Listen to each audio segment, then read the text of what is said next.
우리의 모든 죄가 씻겨지고 또 깨끗함을 받은 줄 믿습니다. 우리는 먹지 않고 살 수 없죠. 먹는 거 좋아하신가요? 네, 저도 먹는 거 참 좋아합니다. 누구나 먹는 거에 그 즐거움이 있죠. 사람의 인생의 낙중에 먹는 그 즐거움만큼 큰 것이 없다라고 말하기도 합니다. 하나님께서 인간에게 주신 처음 먹거리가 있었습니다. 그것은 식물입니다.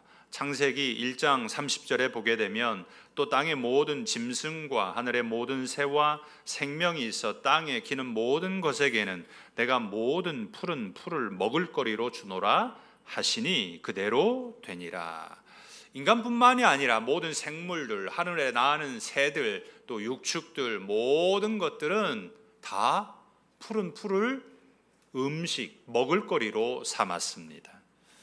그런데 아담과 하와가 선악과를 따먹음으로 말미암아 창조 질서를 깨뜨린 뒤에 육식을 하게 된 거죠. 노아 홍수로 하나님께서 세상을 한번 심판하시고 난 이후에 그 다음에 육식을 허락해 주셨습니다. 창세기 9장 3절에 보면 모든 산 동물은 너희의 먹을 것이 될지라 채소같이 내가 이것을 다 너희에게 주노라. 하나님께서 노아 홍수 이후에 뭘 허락하셨냐면 생을 허락해 주셨습니다. 그래서 짐승을 잡아 먹을 수 있도록 하신 거죠. 하지만 하나님께서 아주 중요한 말씀을 그 다음에 이어서 이렇게 말씀하십니다. 그러나 고기를 그 생명되는 피째 먹지 말 것이니라. 내가 반드시 너희의 피 곧 너희의 생명의 피를 찾으리니 짐승이면 그 짐승에게서 사람이나 사람의 형제면 그에게서 그의 생명을 찾으리라. 고기는 먹을 수 있지만 피체는 먹어서는 안 된다 그러셨습니다. 피를 생명으로 보셨기 때문이죠. 이것은 생명에 대한 주권이 사람에게 있는 것이 아니라 하나님께 있다라고 하는 것을 분명하게 말씀해 주신 겁니다. 하나님은 고기 먹는 것은 허락해 주셨지만 이 창조 원리 안에는 이사야 선지자의 말씀을 통해 이것은 아니다라고 말씀을 하십니다. 이사야 11장 말씀에 보면요, 이리가 어린 양과 함께 살며 표범이 어린 염소와 함께 누우며 송아지와 어린 사자와 살진 짐승이 함께 있어 어린 아이가 끌리며 사자가 소처럼 풀을 먹을 것이며 그랬습니다. 사자가요, 소처럼 풀을 먹게 될 것이다. 언젠가 인간의 죄로 말미암아 깨어지고 어그러진 것들이 다 치유가 되고 회복이 되면 자신의 생존을 위해서 살생했던 일, 그리고 살인했던 모든 것들은 일어나지 않게 되고 모든 것이 회복하게 될 것이다 말씀하십니다. 십계명과 율법은 인간의 타락성이 있기 때문에 하나님께서 우리에게 안전장치로 주셨습니다. 타락의 끝자락까지 갔을 때 일어나는 것은 생명을 해치는 살인이 일어나게 됩니다. 그래서 6계명의 하나님의 말씀은 살생이 아니라 살인하지 말라 이렇게 말씀하십니다. 하나님은 고기를 먹거리로 허락하셨기 때문에 살생은 허락하셨어요. 하지만 살인은 하면 안 된다는 것을 말씀하셨습니다. 그럼에도 인간 외에 다른 생명을 해치는 행위에 대해서 우리는 최대한 삼가해야 합니다. 하나님이 살생을 허락하셨으니까 마음대로 짐승을 무자비하게 죽여도 된다 이렇게 생각하면 안 됩니다. 왜 지금 자연이 이러한 기후, 이상기후가 나타납니까? 사람들이 무분별하게 자연을 훼손했기 때문이죠. 그 중에 하나가 뭐냐면 이 살생에 있는 것입니다. 생명 존중은 생명의 주인이신 하나님께 대한 존중입니다. 살인하지 말라라고 하는 이 계명은 살인하지 않는 것으로 6번째 이 계명을 지키는 것이 아닙니다. 살인하지 말라는 적극적인 의미는 생명을 살려라 이 말씀입니다. 하지 말라 이 말씀은 우리는 적극적인 의미로 볼 때 거꾸로 생각해야 됩니다. 오늘 우리는 누군가를 살인은 하지 않았지만 혹여나 생명을 살리는 일을 하고 있지 않다라고 하면 우리는 6번째 계명을 범하고 있는 것입니다. 우리는 생명을 살리는 일을 해야 됩니다. 쓰레기 하나 버리지 않고 분리수거하는 것 생명을 살리는 일입니다. 우리가 생명을 살리기 위해서 어떻게 해야 할까요? 생명을 살리고 있는가? 우리는 이 생명을 살리지 않는 그 모습을 보면 미워하고 있습니다. 그래서 생명을 살리기 위해서는 미워하지 않아야 합니다. 살인이라고 하는 말은 피를 흘려서 죽게 하는 것입니다. 한 사람의 목숨을 빼앗는 것은요, 그 사람의 전부 모든 것을 빼앗는 것입니다. 돈을 빼앗겨도요, 목숨만 붙어 있으면 다시 일해서 돈 벌 수 있습니다. 때로 사고로 인해서 건강을 좀 잃어버렸다 할지라도 다시 치료받고 재활 운동을 하고 하면 다시 건강해서 회복할 수 있습니다. 하지만 살인은 그렇지 않습니다. 생명을 빼앗기게 되면 아무리 노력해도 빼앗긴 생명을 다시는 얻을 수가 없기 때문입니다. 그만큼 살인은 죄입니다.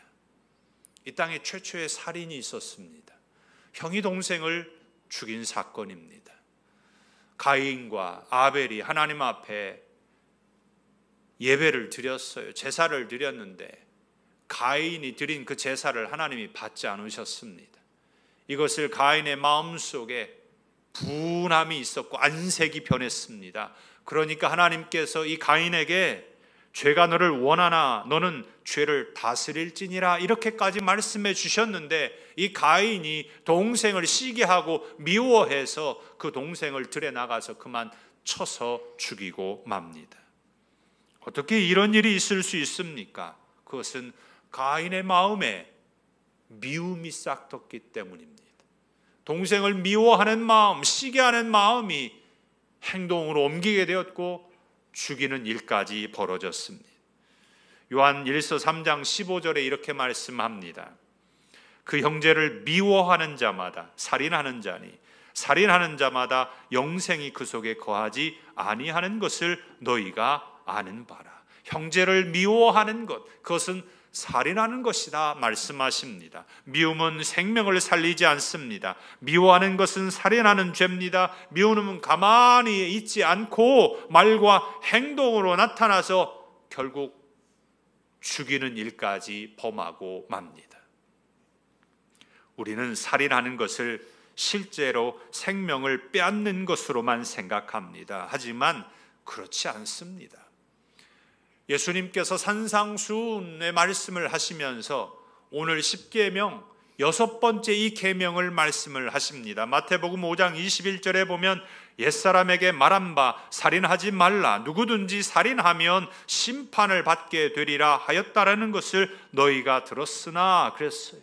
너희가 다 듣지 않았느냐? 살인하면 심판을 받는다 라고 하는 그 계명을 너희가 알고 있지 않느냐? 라고 말씀하시면서 이어서 이렇게 말씀하십니다. 나는 너희에게 이르노니 형제에게 노하는 자마다 심판을 받게 되고 형제를 대하여 라가라 하는 자는 공회에 잡혀가게 되고 미련한 놈이라 하는 자는 지옥불에 들어가게 되리라. 살인하는 자를 심판을 받는다라고 했는데 형제 노하는 자, 라가라고 하는 자, 그리고 미련한 놈이라고 하는 자도 모두 다 지옥불에 들어가는 심판을 받는다고 말씀하십니다.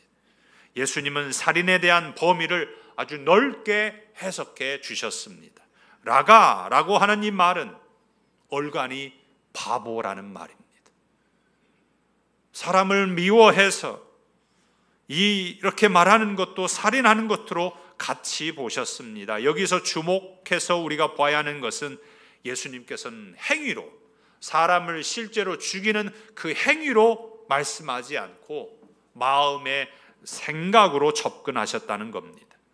그 이유는 사람이 행위가 있기 전에 그 행위를 하는 그 마음의 생각에서 시작되기 때문입니다. 살인하는 이유는 미운 마음이 들기 때문이고 죽이고 싶은 마음이 들기 때문입니다. 그래서 어떤 생각을 하느냐가 중요합니다. 우리는 미운 생각을 하면 안 됩니다. 미운 마음은 생명을 살리는 것이 아니라 생명을 죽이는 살인에 해당됩니다. 그래서 잠언 4장 23절에 이렇게 말씀합니다. 모든 지킬 만한 것 중에 더욱 내 마음을 지키라. 생명의 근원이 이에서 남이니라. 마음을 지키지 못하면 사람을 죽이게 되고 미워하게 된다라는 거지요. 그만큼 생명의 근원이기 때문에 마음을 지켜야 하는 겁니다. 마음을 지킬 때 생명을 살립니다. 그리스도인으로서 예수님의 마음을 지키시기를 바랍니다. 내 마음은 어떤 마음이십니까? 미운 마음이 있다면 그 미운 마음을 바꿔야 됩니다. 어떤 마음으로 바꿔야 돼요? 예수님의 마음으로 바꿔야 됩니다. 생명을 살리는 마음으로 바꾸시기를 바랍니다. 생명을 살리고 있는가? 우리는 생명을 살리기 위해서는 미워하지 않아야 돼요. 미워하지 않으려면 어떻게 해야 되냐면 미워하지 않겠다 이것으로만 머물러 있어가지고는 미워하지 않을 수 없습니다. 적극적으로 사랑해야 합니다. 미움이 없으려면 사랑을 해야 됩니다. 그 자리에 사랑으로 채워야 하는 것입니다. 6계명은 어떤 형태로든지 살인을 금합니다. 그런데요, 다른 사람을 위해 스스로 죽음을 선택하는 것은 금하지 않습니다. 자신의 희생을 하는 사람의 행위는 살인하지 말라는 계명의 정신을 가장 잘 실현하는 것입니다.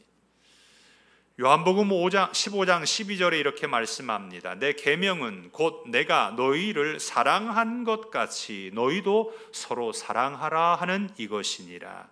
예수님께서 하나님께서 주신 이 10계명을 비롯해서 율법을 완성하러 오셨어요. 예수님이 주신 새 계명은 10계명을 완성하시는 건데 그것이 뭐냐 하면 서로 사랑해라 이렇게 말씀하셨어요.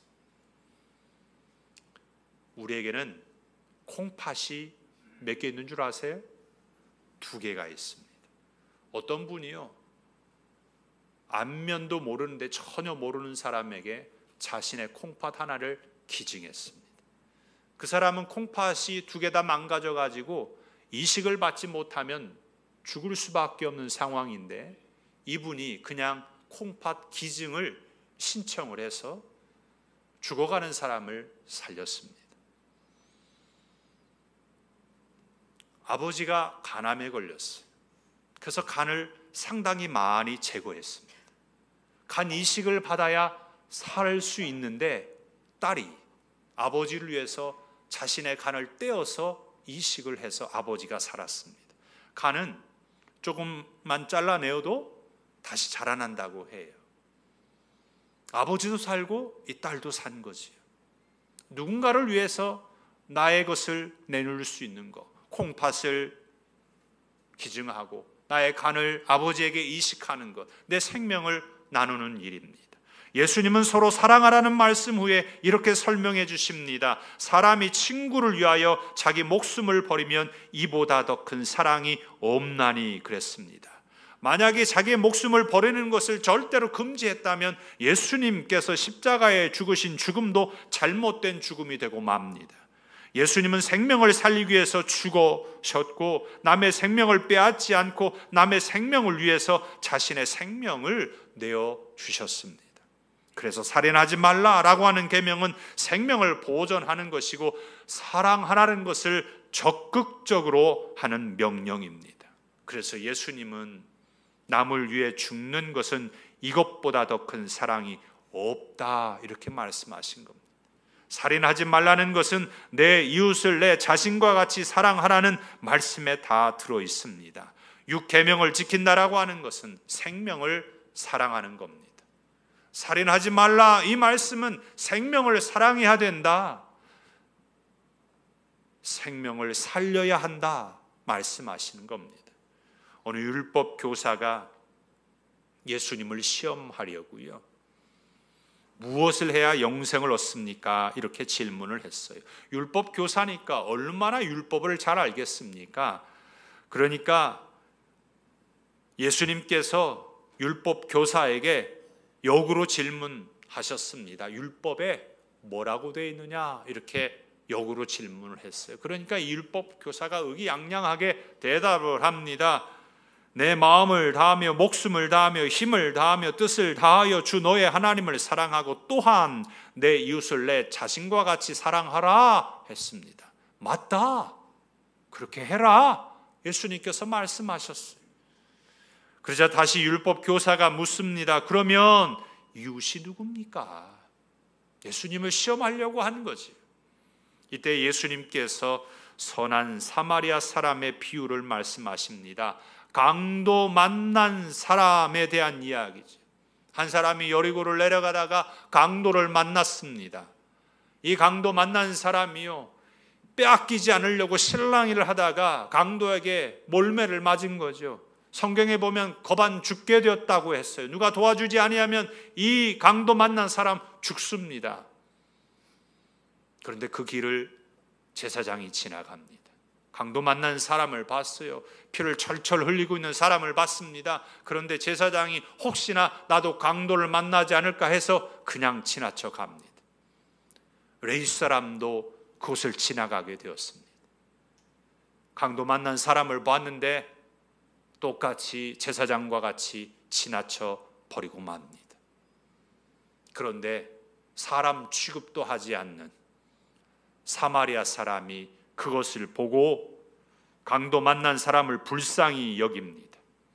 사실 앞에 제사장과 레위 사람은 실제로 보면 살인한 자입니다. 자신들이 직접 그 사람을 죽이지는 않았지만 고반 죽게 된 사람을 도와주지 않고 그냥 지나쳤다라면, 그 사람이 죽었다고 한다면 제사장과 레위 사람은 살인한 자입니다.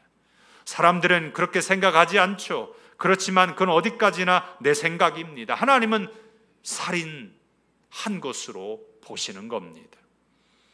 하지만 사마리아 사람은 강도 만난 사람을 불쌍히 여겨서 상처난 곳에 기름과 포도주를 붓고 싸매어주고 짐승에 태워 주막으로 데리고 갔습니다. 그리고 그 다음날 주인에게 데나리온 2를 주면서 이 사람을 돌봐주고 비용이 들면 내가 돌아오는 길에 갚겠다고 합니다. 예수님께서 율법사에게 묻습니다. 누가 이웃이 되겠느냐? 이 율법사가요, 사마리아 사람입니다 이렇게 말하기 싫어가지고요, 자비를 베푼 사람입니다 이렇게 대답을 합니다. 오늘 우리도 세상 삶 속에서 여러 가지 일들로 인해 상처를 받고 몸과 영혼이 때로 죽어갈 때가 있습니다. 하나님께서 주신 십계명의 의미를 알지 못하고 우리가 그냥 지나쳐버리면 안 되는 겁니다. 하나님이 주신 이 십계명의 의미는 온 마음과 목숨과 힘을 다하여 사랑하라는 거죠. 생명을 살리는 사마리아 사람과 같이 살아야 한다라는 겁니다. 생명을 살리는 것은 사랑의 마음에서 시작합니다. 살인하지 말라고 하는 계명에서 우리는 적극적으로 생명을 사랑하셔서 6번째 계명을 지키시기 바랍니다. 생명을 우리가 살리고 있는가 돌아보시기 바랍니다. 나는 누구를 미워하진 않았는지 돌아보시고 우리가 적극적으로 사랑해야 하는 것입니다. 그래서 생명을 살리기 위해서 나는 그러면 어떻게 해야 될까요? 우리는 6계명을 듣고 보면서 한편으로 처음에는 안심한 계명이라고 생각합니다. 다른 계명은 몰라도 6계명은 절대로 나와는 상관이 없다라고 하는 계명을 생각한 거죠. 나는 살인하지 않았으니까 나는 살인자가 아니다. 저도 그렇고 성도님들도 그렇게 생각합니다. 하지만 우리가 6계명의 말씀을 들으면서 이제는 6계명만큼 자신 있다라고 말할 수 없습니다. 내가 인정하든 인정하지 않든 우리는 다 살인자입니다. 나는 살인을 하지 않았습니다 이렇게 말해도 우리는 하나님을 속일 수 없습니다. 나 자신도 모르게 미워했던 사람들이 있습니다.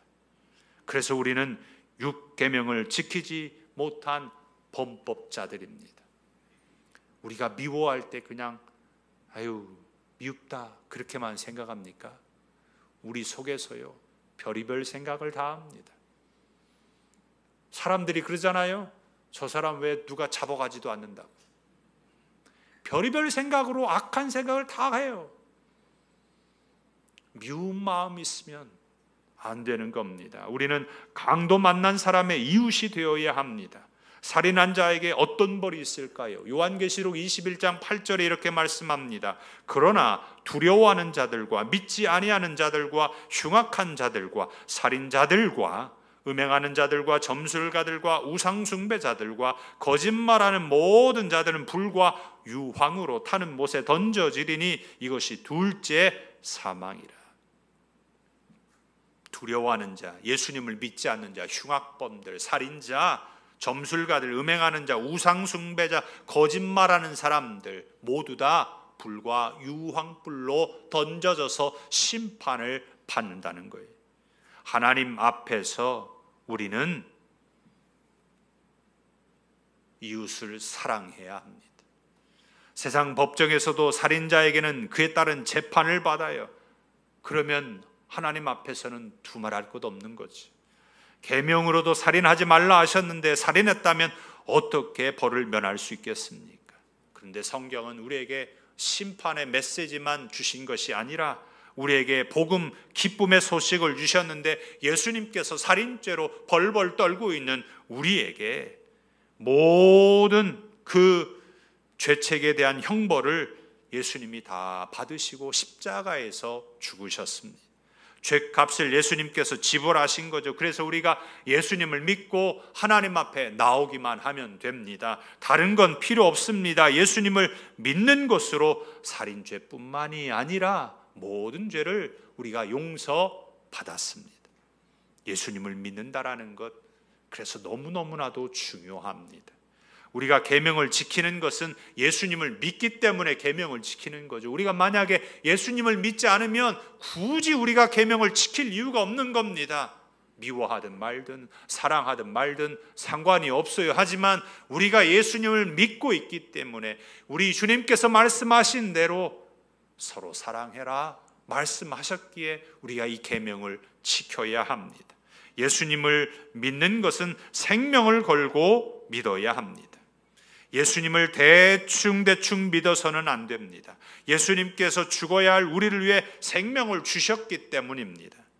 어떤 일이 있어도 예수님을 끝까지 믿는 믿음의 삶으로 살아가시기를 축복합니다. 말씀을 맺고자 합니다. 요즘 사회에 가장 큰 문제 중에 하나가 있다라고 한다면 생명을 경시하는 풍조입니다.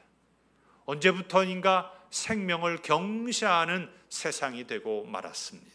사건 사고로 인하여서 많은 사람이 죽습니다. 중대 사고가 있습니다. 소중한 생명들이 너무나도 쉽게 죽어갑니다.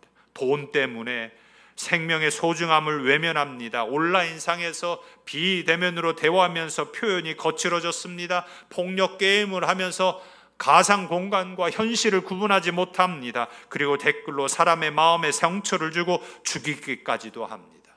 새치의 혀가 사람을 살리기도 하고 죽이기도 합니다.